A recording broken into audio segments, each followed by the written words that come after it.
On today's show, the Dallas Mavericks have a chance to get a get-out-of-jail-free card. Pass go, collect your $200, get it all back, everything back on track. And if they don't, well, we'll tell you what's going to happen on today's Locked On Mavs. I'm going to get a city like back.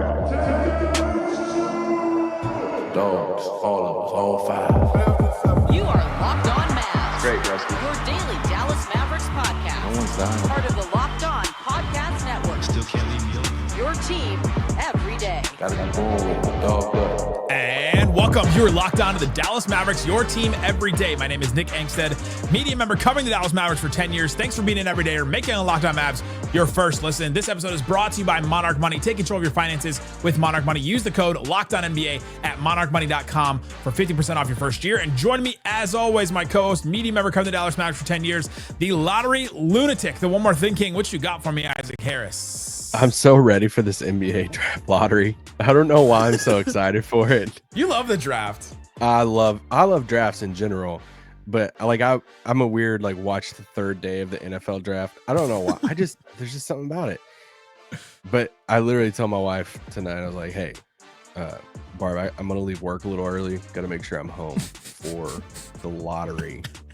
She's like, what is this? The draft? I'm like, no, it's not the draft. It's the pre-draft to set the order, and there's ping pong balls, and yeah. The She's funniest like, thing let about me watch Ransom Canyon. The funniest thing about the draft, I went to the NFL draft when it was in Dallas. It was the Baker Mayfield NFL draft. And there's all this stuff. It's like a carnival, and it's at AT&T Stadium, and you're just like, there's so many things happening. There's so many mock drafts and people that it's literally their job to just do the draft, right? Like Mel Kiper Jr., Todd McShay, all those guys. Like literally their only job is the NFL draft. It's just a list of names at the end of the day. Like that is what the draft is. It's like it is insane, all the stuff that comes out of it, but we love it and it's so fun. And that's why we're gonna spend a lot of time talking about the lottery today, because a lot is at stake for the Mavericks. We'll talk about what could happen. We'll talk about what we want to happen for other teams and where do we think Cooper Flagg's gonna go and all kinds of stuff like that. But let's start here, because the Dallas Mavericks are in the spot they are right now. Check any comment section of any Mavericks content. I went on DLLS the other day and spent a lot of time talking about the Dallas Wings. And go and check out their comment section, our comment section, a Reddit thread, tweets by Mavs people, anything. They're down bad right now. There's not a lot of good things being said about the Dallas Mavericks in a lot of senses. There's some people that still have hope. There's a lot of people that don't. The Mavs window for a title is very small right now. And it's on the backs of these two players, Anthony Davis and Kyrie Irving, who are great, who are awesome, but have been injury prone in their careers. And Kyrie Irving is going to be out for a lot of time next year with the ACL injury. A lot is going to be put on Anthony Davis's shoulders, and the team is still not completely built to maximize him. And there's just a lot of things going on with this team. And yet, if the Mavs get the number one pick in the draft, or number two even, it's a get out of jail free card. Everything I just said, all the terrible things that I just mentioned, kind of go out the window. Because if you get Cooper Flagg, my whole point the other day that I did the show, what if they get number one, was you get Cooper Flagg, all of a sudden your win now probability goes up and your future stock goes up. Your stock goes up in both directions. Your futures and your current stocks all go up. The Dow is raising in all kinds of different ways if Cooper Flagg goes to the Mavericks. Or if they get Dylan Harper, it's a different level, but it still would raise in both directions, because the Mavs would fill a need for a lead guard, and they would also have a guy for the future to build around with some of their young guys and all that. If they don't and they get 12 or 11, they have a 77% chance to get 11, hilariously, then there are still some ways to get out of it, but it's not the same kind of get out of jail free card that they could have. Yeah, to pair Cooper Flagg with Omax would create this, this log jam. Really, he had a positional battle at camp. But now, I mean, you go back to the timeline thing, and the timeline we wouldn't be talking about it in that sense if it wasn't for, Nico Harrison, who put this timeline out there of this is the window. Like, in a way, there's reporting out there of hey, he's not long for the job. Not whether he his desire that is this the timeline that he's even putting out there. Will Kyrie's contract line up with the GM's job? Which is something you When have we ever said that? When have we ever brought up the GM's contract matching up with the star player's contract? Like that Stein reported that he wants to re-sign Kyrie to a 3-year deal to match up with Anthony Davis's deal that also matches up with his. Like, what? So that's the thing when you talk about like timeline, especially with, you know, the lottery and stuff, because it even goes into like, what do you think that they could go after? Like what, you know, gives you you look at some of these players that might take a little bit more time and you're like, all right, well, Dallas, we kind of, it's out there. Like they've said, like, this is the timeline. So taking a swing on a prospect or something for the long-term play, there really is no long-term plays right now. It is now. If you talk about win now teams in the NBA, I don't know how many, there's a lot of teams that's win now, but I don't know how many teams have just audibly said, hey, this is our window the next 2 to 3 years. So if you could, I mean, as far as like what's at stake for the Mavs, it's like what you said, like to get Cooper Flagg, which, come on, if there's ever a time to rig the system for Dallas, do it now. Down bad. The fans need it. Fan base needs it. All of it. Rig the system. Ice the envelope. Well, I should.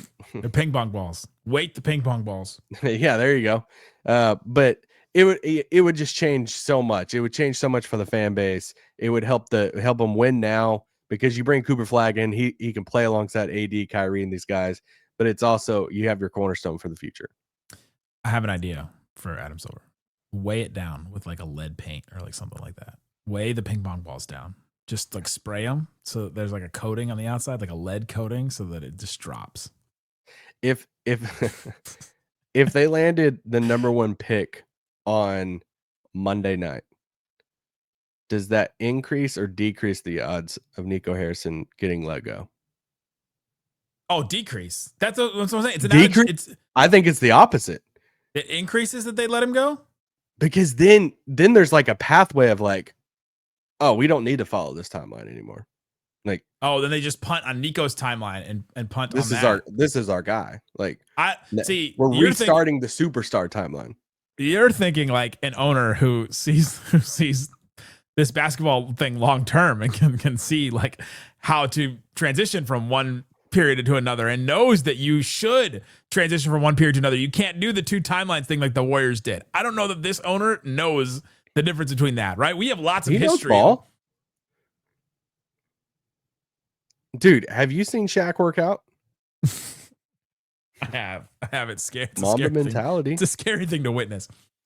It decreases it because all of a sudden you're like, oh, and we have Cooper Flagg. It's like getting the rookie quarterback, where it's like, okay, now you have a window for the GM where, well, we've got this rookie quarterback and we've got to grow alongside him, and we've got this now. Can 2 he or 3 years. Cooper Flagg? Nico? Yeah, so you look, when I was GM, I pulled in Cooper Flagg and that number 1 pick. Well, he will. But honestly, yes, if you get number 1, you did a podcast on that. I did a pod on if they get Dylan Harper. Like, Dylan Harper's not the same level as Cooper Flagg. Yeah. But Dylan Harper is really dang good, and there's a reason why he's like in pin for every draft expert out there, including our Rafael Varlo. That Harper is just like there. He's going to be the number 2 pick, and he would be an amazing fit in Dallas too. And he would change a lot of their future and stuff, because now you get that guy that's going to be there post Kyrie, who is an incredible finisher around the basket. He can run the offense and everything, and he gets to learn from Kyrie, and he's big enough to play with Kyrie at times. So Dylan Harper would change a lot of the future too. So if they land 1 or 2, I mean, you're celebrating through the streets. So yeah, if you landed 3 or 4, you're still gonna be celebrating. This is awesome, because that definitely changes some things too. Yeah, you have the opportunity to trade that pick. It's more valuable than 11 or 12. You also have some good players there. VJ Edgecombe, Ace Bailey. You did a show on those guys. You can go listen to Rafael Barlow on Big Board about those guys too. But they can be very good pieces as well. You talk about defense wins championships. VJ Edgecombe. Oh yeah, I love that. Yeah. That'd be interesting. So it feels like there's tiers right now. Obviously, there's 1 and 2. They're not exactly the same, but they would obviously change your world. 3 and 4 are good, positive, doesn't completely get you out of jail. And then there's the 11-12, which they're guaranteed basically to get a top 12 pick. It's a 0.5% chance that they get 13. And it's a less than 0.01% chance that they get 14. Oof. And the less than 0.01 thing in the NBA has already happened to the Mavericks. It can't happen twice, right? Here you go, talking about it again, Nick. I don't know the big difference between 12 and 14. I want to move on in this every day draft. and never talk about it again, but Nick just keeps on talking about it. It's true. Well, I'm getting desperate. We've got to get more views. So, listen, when we talk about the trade, you watch. When we don't, you don't. We talk about ball or draft. That's something I really enjoy talking about. Views go down. They do. It's true. Like, wonder why First Take gets money. Coming up, we're talking about the team right now and going forward. What could happen for the Mavericks? We'll talk about the lottery odds. What type of player do you think the Mavericks are going to go for? Let's talk about that and more coming up. Today's episode of Locked On Dallas Mavericks brought to you by DoorDash. DoorDash. If you're chilling, watching the lottery, you know that you want to enjoy something good. You can enjoy some chicken tenders, some wings, all kinds of great stuff like that. NBA fans know what time it is. Playoffs are going on, and I'm really enjoying the playoffs. Not having a team to root for is it's kind of awesome. They have a deal right now on DoorDash called They Swoosh, You Score. Anytime a player drops 50 or more points in a playoff game, Dash Pass members get a free 3-piece crispy tenders combo from Wingstop the very next day. Just place an order of $20 or more. Use the code Wingstop50. That's the number 50 at the end, Wingstop50. At checkout, and that combo is yours. Check it out. Terms apply. Go use it and get a Dash Pass membership. Try all kinds of different things there. You can get stuff delivered and you don't have to leave your house. It's great. Check it out. Here's the play. Sign up for Dash Pass to unlock this and more exclusive deals all season long. When any player scores 50 points in a playoff game, Dash Pass members can grab a free 3-piece crispy tenders combo from Wingstop the next day with a $20 more order and a code locked. The code is Wingstop50. Wingstop, the number 5, number 0. That's Dash Pass. Your door to more savings, more flavor, and more ways to win. Terms apply. Shut it down! Let's go home! Thanks for hanging out with us on Locked On Mavs, being part of the show, part of the Raccoon Squad, listening every single day. We appreciate each and every one of you for checking out the show. If you want to support the show, text us. Get text alerts from us on the text line. Be a Locked On Mavs Insider. Be an insider to us and get a straight line to us. I don't respond to Twitter DMs anymore. It's too nuts. It's every day I get 10 spam Twitter DMs. I can't keep up with it. But I do respond to this. Land out there, yeah. We do respond to this. 214-643-8637 is the number. Check the link in the description to become part of the text line. All right, Isaac, we're talking about the lottery for the Mavericks. Here are the odds. Never tell me the odds, but today I will. Number 1 pick, 1.8% to get it. 1.8% for them to go all the way up to number 1. 2% to get 2 and get Dylan Harper. 2.2% to get number 3. 2.5% to get number 4. So that's it. It comes to what? An 8% that they could get in the top 4. Then, because of the way the lottery works, it's impossible for them to get 5, 6, 7, 8, 9, 10. Impossible. It will not happen. There's no way. And that's definitely impossible. Not impossible like the Luka trade. It's impossible. Then 77.6% chance to get 11. That's probably where they'll land. That's if nobody really jumps. Then 13% chance they get 12. Then there's a 0.5% chance they get 13. And then it's a less than 0.01% chance they get 14. Those are the odds right now. We've talked about 1, Cooper Flagg. 2, Dylan Harper. You don't think about either of those. No. 3, where are you going at 3 right now? I mean, I like VJ Edgecombe a lot. Down at Baylor. I love the two-way stuff. And once again, it's like you look at a guy like Ace Bailey and I was talking to somebody the other day in person about him and I was like, all right, if you want to fall in love with him, just search some YouTube clips. All right. Yeah. YouTube clips, see some highlights from the season, and you're going to be convinced like he's better than Cooper Flagg. Now, when the season first started, there was a real debate of, Ace Bailey going to challenge Flagg because he's 6'10". He can hit these insane shots, and some of them were bad decisions, but some of them were insane shots. but outside of that, it's just like so sporadic. There's so many different things. But like you look at what Nico defense wins championship. Ace Bailey has a lot of like help side stuff that I like, but VJ Edgecombe could be like that's the type of like two-way guy on the wing that talking about playing with Kyrie and Clay, like he would probably come off the bench for Dallas, the first season for sure, but that's a guy. And the athleticism, I mean, he's probably going to be in the dunk contest next season. So because they always grab rookies and stuff, but I like VJ Edgecombe a lot. Ace Bailey would be, I think he'll be fun, but I would take Edgecombe at 3. Raphael has, but to your point though, it's more about opening up so many different possibilities. I don't think you really listen too much. Even when I did the Harper episode, there are a few players out there where I'm like, hey, if Phoenix calls and says we really want to start this thing over, is there a package around Dylan Harper and some salaries for Devin Booker? And it's like, all right, I'm listening to that, because you're adding Booker to AD and Kyrie, and for Phoenix, you get this like amazing point guard prospect that, to restart everything. But the opportunities or trade packages open up a little bit, I think, for me. If you land at like 3 or 4, there's a chance like you maybe could move down and grab like both of the San Antonio picks and a young player for them to move up, or a Brooklyn. If Brooklyn comes in and says, we are determined to get somebody to put on a poster for next season, and they're like, we want to go get Ace Bailey, and they give you, a couple other future first round picks to move up from 6, and you just move back like 2 to 3 spots and you pick up some more future assets or something like that. It just opens up so many opportunities to where if they move up to 3 or 4, you're still really celebrating, because it's like, all right, now I think we can get a win now piece and a future piece at the same time. Yeah, that's the difference between getting top 4 and then 11 or 12. But 11 or 12, you at least still have a lottery pick, and I think that's it's a positive coming out of this lottery. Whatever happens, it just depends on what level of positive. No, and I want to make it very clear.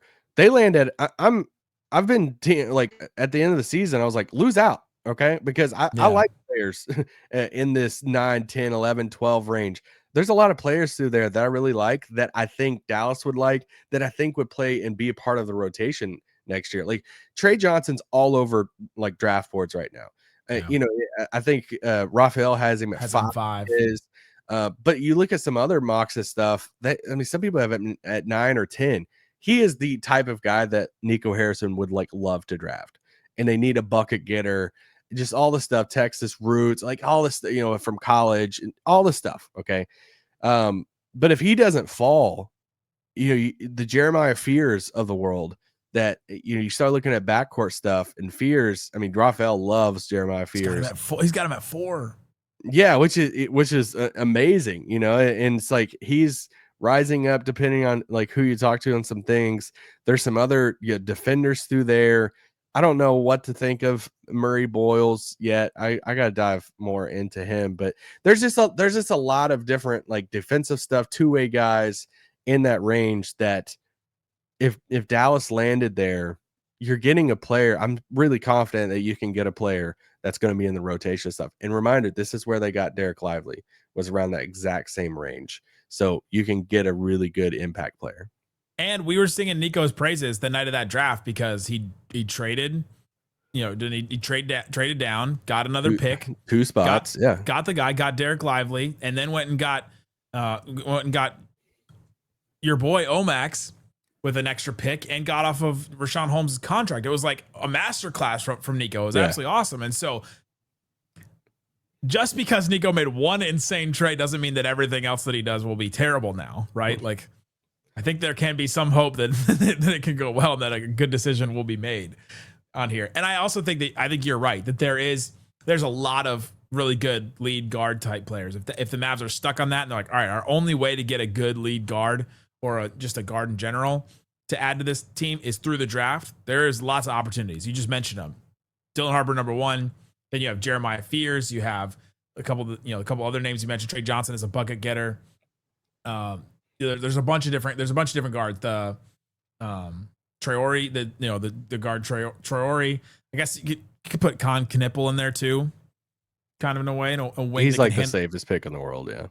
Wing that can handle the ball. Igor Demin is another combo guard that can handle the ball. Maybe not on the board for the Mavs because of his agent, but Jace Richardson. I know that there's different people in the Mavs sphere that likes Jace Richardson. I'm probably not as higher on him as others, but I see the appeal though for a team like Dallas. There's just a lot. I think we're both in agreement that a backcourt position player would be ideal. They're going fit. Yeah, if they're going fit, but I'm always down to take a wing. So there's a couple wings in there, especially the kid out of France, and that's like going up the boards. The Noah Essing. Yeah. Anyway, you're the European traveler. I thought you would have the pronunciations down by now. Yeah, well, I'm a pro now. I'm ready. I go to all the countries, and that's why Isaac went to Romania. We had him out there scouting, deep scouting. I just learned the other day that Sabrina Ionescu's like Carpenter. She's she's like Romanian. Like her parents are from Romania and all the stuff. So that was like deep diving all the stuff. And so anyway. Yeah. Great. There. Coming up, what might happen for the rest? What do we want to happen? Who do we want Cooper Flagg to go to if it's not the Mavericks? Let's talk about all that and more coming up. Today's episode of Locked On Mavs brought to you by Hungry Roots. There's too much going on. There's too much going on all the time, everywhere. That movie, Everything Everywhere All at Once, is true about life. There's just too many things. I can't keep track. I'm one person. I don't even have kids. I got to keep track of just me. And I still can't grocery shop, plan my own meals, make my own meals, be healthy enough, stick to my protein goal. I'm like looking at how do you get all these grams of protein all the time? That's what all the TikTok people are telling you. Hungry Root can help you do that. They take care of grocery shopping, meal planning, offering personalized recommendations based on your taste and health goals. They got high quality, nutritious food that you can stick to your gut-friendly, high-protein diet without spending hours planning. And that's what you want to do. You don't want to spend hours. Also, meals come together in 15 minutes or less, giving you more time for all kinds of different things like paying attention to the lottery or going to Romania. Take advantage of this exclusive deal. Get 40% off your first box, plus a free item in your box for life. Go to hungryroot.com/LockedOnNBA. That code is LockedOnNBA. Again, hungryroot.com/LockedOnNBA. Code is LockedOnNBA, all one word, for 40% off and a lifetime item for free. Also, check out Monarch Money, one of my favorites. Monarch Money. I love it because there's all kinds of different like money things. You're trying to get the credit card points from all these different credit cards, and then now all of a sudden you're like making payments on different cards. You have a debit card. There's Apple Pay. There's all kinds of different things that you could use, and you want to keep it all in one place because you got to know where all your money is going. Monarch Money helps you, but it's not just a budgeting app. It's a complete financial command center. You can track all of your accounts, all of your investments. I put my investment stuff in there. I put my mortgage in there. I put all my, even my student loans and different loans and things like that. Put it all in one place and stop managing your money and start building wealth with Monarch Money. Take control of your finances with Monarch Money. Use the code LOCKEDONNBA, all one word, LOCKEDONNBA at monarchmoney.com for 50% off your first year. That's monarchmoney.com. Code LOCKEDONNBA for half off your first year at monarchmoney.com. Shut it down! Let's go home! All right, Isaac, we're talking about the NBA draft lottery. We've talked about the Mavs scenarios. There's all kinds of different scenarios for the Mavericks. Actually, there's 4, 5, 6. There's 6 scenarios. There's only 6. Literally only 6 spots the Mavs can go. But there's maybe infinite possibilities for all these different other teams. Let's just start with the big question. Cooper Flagg, he's the number 1 player. There's just no question about it. Where do we want him to go? Well, not the West. So definitely go to the East because I'm sick and tired of some of these guys. Like, Wemby just has to land in 6%. San Antonio. 6% that he could go to the Spurs. 6% for the 6th pick, but then they also have the 14th pick. Oh, yeah. So, okay, sorry, 6.7%. So, yeah, first thing is go to the East. Because it would just be brutal if it's like Spurs win the lottery. Like, cool. We're going to be right up the highway from Cooper Flagg and Wemby for the next years to come. Houston would suck. 3.8% that the Houston Rockets could get Cooper Flagg, add him to everything that they do. For basketball's sake, like just the Pelican. I'm just tired of like high draft picks going there. Just I don't know. Sorry, Jake sorry, Madison. Jake.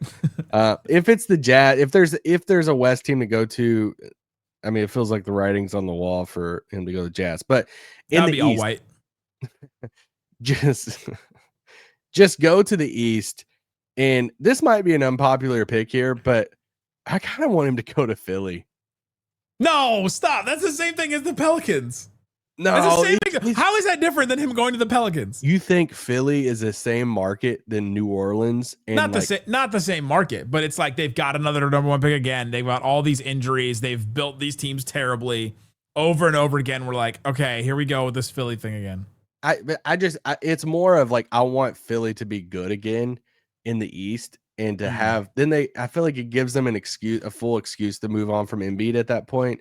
And you get Cooper Flagg and Tyrese Maxey, and I get people hate Jared the McCain Sixers stuff. It would be cool to have them in a big market and stuff like that. But just go to the East. Okay, you got me excited about moving on from Embiid and Paul George and making it the Tyrese Maxey, Cooper Flagg, Jared McCain trio. I'm pretty excited. That's pretty fun. Yeah, it'd be fun. I'm okay with that. I'm pretty. The Wizards, can they get anything good in their life ever? I mean, okay, I have a question for you. Cooper Flagg gets drafted to the Wizards. Is he the best Wizard of all time? Whoa. Take out the bullets and like Wes Unseld and all that. Well, depends on what flag you're flying to DC. Because it's John Wall. John Wall's the best Wizard of all time. No. I'd almost go Wes Unseld maybe. But he was no, I said take out the bullets because they actually won the title, but like in the Wizards era. Yeah.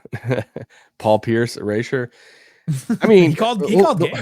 The Wizards, sure. I mean, him and Sarr would be kind of fun, but sure. Charlotte, I don't even know what to think of them. I'm just not a big LaMelo guy, so him and Brandon Miller on the wing and stuff would be okay. Honestly, I'd be cool with Brooklyn. I think it'd be cool to have him in the Brooklyn market and be the face of their franchise and all that stuff. They could just slowly build around him and stuff. But just go to the East. That's all I care about for Cooper Flagg. All right. Worst case scenario would be, Spurs. Houston gets number 2 pick. They get Dylan Harper, and you're just like, all right, cool. Dude, what do they do with Dylan Harper, De'Aaron Fox? Stephon Castle, Devin Vassell. No, like worst case scenario is San Antonio gets 1, Houston gets 2. Oh, and it's like, cool. We could put Harper with our young guys, and it's like, now, cool. We got both of them down just different highways from us, and so I'm just tired of them staying in the West. What's the who else do you not want to get Harper? To get Harper, I mean, just a dream scenario. Outside of Dallas winning 1 was just like both of them, be the 2 spot, like, or being the first 2 spots go to the East. Like Philly lands 1, and then I don't know, Washington lands at 2 and gets Harper, and it's like, cool. Let's get some young studs to go to the East instead of the West. All right, even though our timeline's only 2 to 3 years. So. Yeah. Best case scenario, though, obviously Dallas lands at 1, and then the rest of them are like East teams at that point. What would be the reaction overall from NBA media, all NBA fan, non Mavs, everybody, if the Mavs got number 1? Oh, I think everybody would say they rigged it. I think overwhelming, like that commercial break they always do in between. Hey, these are the final 4 teams. Waiting to see, going into the break, commercial break. Twitter will be blowing up saying they rigged it for Dallas and they're helping Dallas out, all this different stuff. So, are you telling me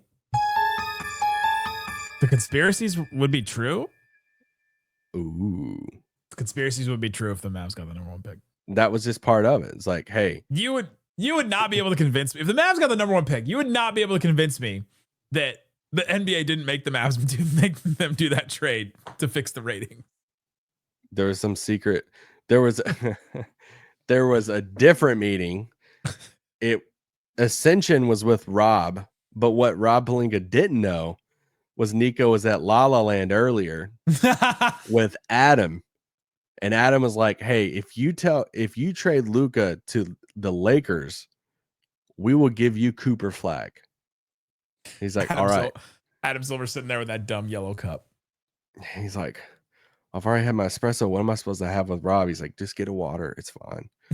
So he went and landed the deal right there. They have great herbal options. Because no one knows what Adam Silver looks like. Because he's like 6'9". He would stand out. Yeah. I mean, what do you think happens? Take a shot in the dark here. I mean, 77% chance the Mavs get 11. So, all right, you're going with Mavs at 11. I'm gonna say the Mavericks land at 3. We haven't said either of these teams, but what if I think the Raptors get number 1, just they have so many power forwards anyway that they could just use another one. It would be kind of funny, yeah. Brandon Ingram, Cooper Flagg, Scotty Barnes, all this stuff. I mean, Portland would be kind of fun too to pair, Cooper Flagg with one of those guys, but it's still the West, and that'd be kind of annoying. But they're at least a fun, like, young team and all of that. If Portland gets Cooper Flagg, they're like set up to start winning now, and that is not good for the Mavs. Chicago would be kind of fun. Big market. Instantly becomes their guy. Unfortunately, it's like, I don't know. I've been like dreaming up a Chicago Kobe White trade on draft night for some reason, but we'll see. I'm with you. If the Mavs get like 3 or 4 and they trade down to get Kobe White from the Bulls. If you get 4 and Chicago's at 12, it feels like you need something else though. If it's Kobe White, Kobe White's expiring. I know, but that's what I'm saying. If it's Kobe White and 12 for like Gafford and 4, it feels like you need something else from Chicago. That's the problem, is that the Mavs would have to give out a contract. So then they're giving, and then all their players, pretty much all their players have value. So you're like, all right, we're giving a player with value. Yeah. And I mean, I think Gafford would make sense for him. So I kind of would get that, but I would need a future first or another young player, something like that, if they did a deal like that. Yeah. We'll be doing a live show. The Locked On Mavs YouTube channel will be live. I'll be hosting all the NBA hosts, and we'll be hanging out during the lottery, figuring out what's going to happen. And so check back here, and then Isaac and I will do a reaction show, obviously, and we'll have that for you. And then we'll have shows all the rest of the week talking about what the Mavs are going to do with whatever pick that is. So come back, keep checking out the channel, subscribe to the text line, check the links in the description. Guys, thanks for listening to Locked On Mavs. Peace out. Boom. See you guys at the